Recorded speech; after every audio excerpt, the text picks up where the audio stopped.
تو اللہ یہ کہتا ہے کہ جتنا تم آگے بڑھو گے اس سے کہیں زیادہ ہم تمہاری طرف بڑھیں گے.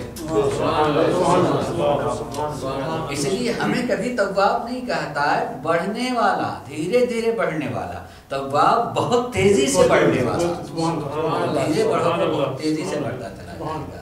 اسی طرح استغفار اگر معصوم صلی اللہ علیہ وسلم توبہ کر رہے ہوتے ہیں یا استغفار کر رہے ہوتے ہیں تو ہم گنہگار گناہوں میں گھرے ہوئے جب دوسرا بھی کر رہا ہوتا تو سمجھتے ہیں وہی وہ بھی ایسے ہی، تو ہم بلا اس کو ایسا کر لو بھی وہ بھی ایسے ہی. نہیں، ایسے نہیں. استغفار بلندی درجات کا نام ہوتا ہے. سبحان اللہ. تو جب انسان 70 مرتبہ کرے گا نا اور اپنے کو دیکھے گا تو جہاں دیکھے گا وہ 70 پر رکے گا نہیں، 70,000 کی طرف کرنا چاہے گا. تو اس لیے کہ وہ اتنی اچھی بلندیاں دیکھتا چلا جائے گا کہ وہ کہتا چلا جائے گا اور بلندیوں کی طرف بڑھتا چلا جائے گا. سبحان اللہ. اس لیے اس میں تعداد کی طرف نہ جائیں. صرف اس ایک مرتبہ کہہ کر کہ انسان کو اپنے کو دیکھنے کی ضرورت ہے کہ انسان اپنے کو پہچانے، اپنے کو پہچاننے کی کوشش. انسان اپنے ہی کو نہیں پہچانتا ہے اور یقین کیجیے انسان اپنے ہی کو نہیں پہچانتا ہے. جو وہ اپنے کو نہیں پہچانتا ہے اس لیے وہ اس میں گھر کے عدد میں گھر کے رہ جاتا ہے. یہ 70 مرتبہ اور یہ 30 مرتبہ اور یہ اتنے مرتبہ اور زیادتوں میں گر ہی رہتا ہے اور ہم نے کہیں غلطی تو نہیں کر دی اور کم تو نہیں ہو گیا اور زیادہ تو نہیں ہو گیا. یہ کم اور زیادہ کا مسئلہ صرف اسی یہ دیکھنے کی چیز ہے. اگر مثلاً تو آدمی سبحان ربی العظیم و بحمدہ ایک مرتبہ کہے کفایت کرتا ہے، 3 مرتبہ کہے 7 مرتبہ 70 مرتبہ 70 مرتبہ کہے. لیکن سبحان ربی العظیم و بحمدہ کہتے ہوئے سوچے، اپنے کو دیکھے کہ پاک و پاکیزہ ہے میرا عظیم رب اور میں اس کی حمد میں مصروف ہوں، اس کی حمد میں مصروف ہوں. جب اس کی ذات کی عظمت سامنے ہو اور دیکھے کہ ہمیں یہ موقع ملا کہ میں اس کی حمد میں مصروف ہوں تو نہ 1 پر رکے گا نہ 3 پر رکے گا، بلکہ جی چاہے گا کہ رکوع سے سجدے سے سر نہ اٹھے میں اس کے حمد میں مصروف ہوں.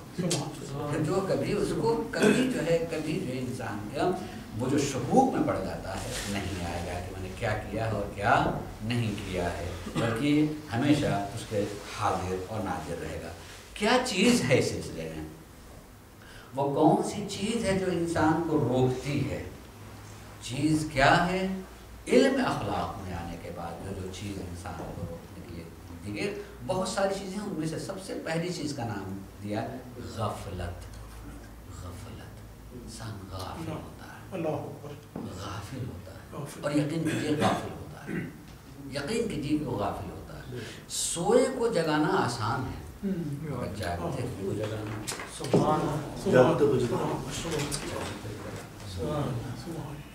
یہ غفلت ہے. انسان غافل رہتا ہے.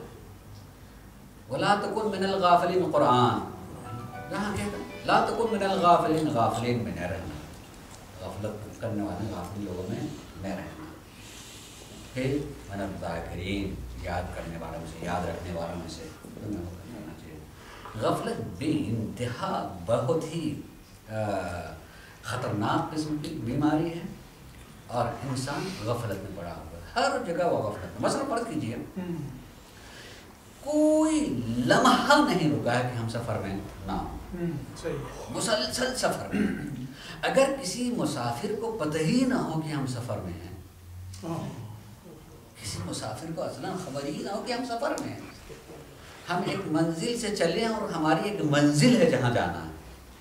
اب سچ بتائیے کہ میں تو روز کی بات کہتا ہوں کہ مہینوں میں، ہفتوں میں، برسوں میں کئی مرتبہ خیال آتا ہے کہ ہم سفر میں ہیں اور ہماری ایک منزل ہے جہاں جا رہے ہیں. اگر مسافر کو خبر ہی نہ ہو کہ ہم مسافر ہیں تو اس کو زیادہ راہ کی کیا فکر ہوگی؟ اس کو کیا زیادہ راہ کی فکر ہوگی؟ میرے پاس کیا ہے، میں کیا لیے ہوں، کس چیز کی کمی ہے اور کہاں کمی ہو جائے گی، کون میرا دینے والا ہوگا، کون میرا سہارا بن سکتا ہے، کون نہیں بن سکتا ہے. آپ سچ بتائیں، میں اپنے گریبان میں منہ ڈال کے کیوں نہیں دیکھتا ہوں؟ اللہ اکبر، اللہ اکبر. کیوں نہیں متوجہ ہوں کہ میں مسافر ہوں اور میں مسافر، میں پہنچا کہاں ہوں اور مجھے پہنچنا کہاں ہے، میں کہاں پہنچا ہوں. منزل خبر ہونا چاہیے ہے کہ انسان پہنچا کہاں ہے. جہاں معصوم فرماتے ہیں جب انسان جو ہے، 2 حدیثیں سلسلے میں بتاؤں، چھٹے امام حضرت امام جعفر بن صادق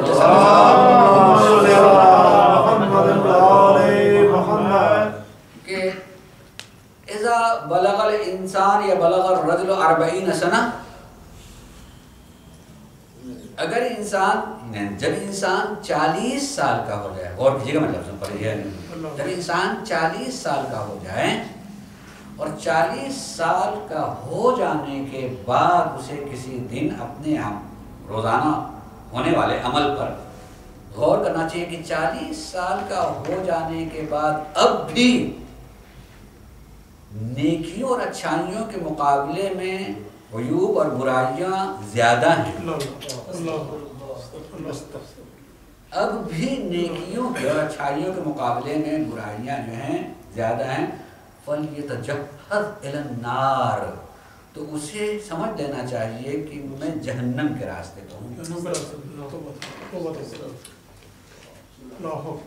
اگر تجزیے کا وقت ہوتا تو بتاتا، غور کرنے کی چیز کی غور کریں کہ امام نے 40 سال بتایا، 40 سال کے بعد سے انسان کے وہ اعضاء اور وہ اعضاء اور جوارح جو گناہوں میں مصروف ہو سکتے ہیں یا گناہوں کی طرف لے جا سکتے ہیں، اس میں کمزوری آنا شروع ہو جاتی ہے، اس میں کمزوری آنا شروع ہو جاتی ہے۔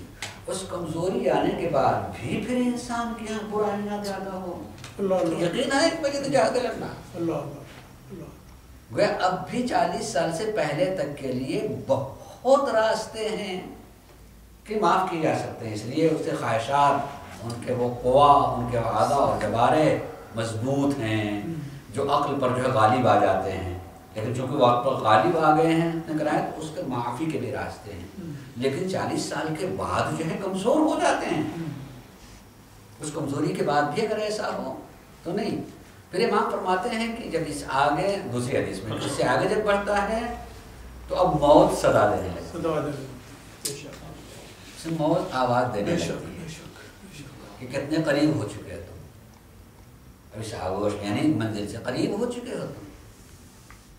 آواز قبر روزانہ آواز دیتی ہے، عمر روزانہ آواز دیتی ہے، کیوں نہیں اس کے وہ گوشے قلبی کھلے کیوں نہیں ہوتے ہیں؟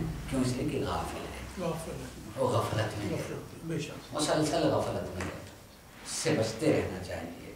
اس میں خطبہ شعبانیہ کو اگر پڑھیے گا مفاتیح میں موجود ہے، دعا نہیں خطبہ ہے، یا بلکہ دعائے شعبانیہ بھی کہتے ہیں اسے، دعائے شعبانیہ ہے، اس میں جو ہے پروردگارا میں جب کبھی اچھے اعمال انجام دیتا ہوں تو مجھے تو غفلت کی نیند سے بیدار کر دیتا ہے، تو یہ توفیق ہوتی ہے۔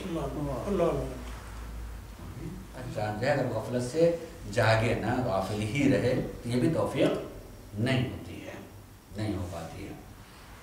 لیکن غفلت کی راہ سے نکلنے کے لیے سب سے بدترین بیماری جو ہے اس راہ میں انسان کی غفلت ہے، لیکن جب اس راہ پہ چلنا چاہے انسان، اس راہ پہ آنے لگے تو کیا کرنا چاہیے؟ سب سے پہلے علم اخلاق میں آنے کے بعد 2 لفظیں بولی جاتی ہیں، اس پر غور کیجیے گا، اور انسان کو وہی سے شروع کرنا چاہیے۔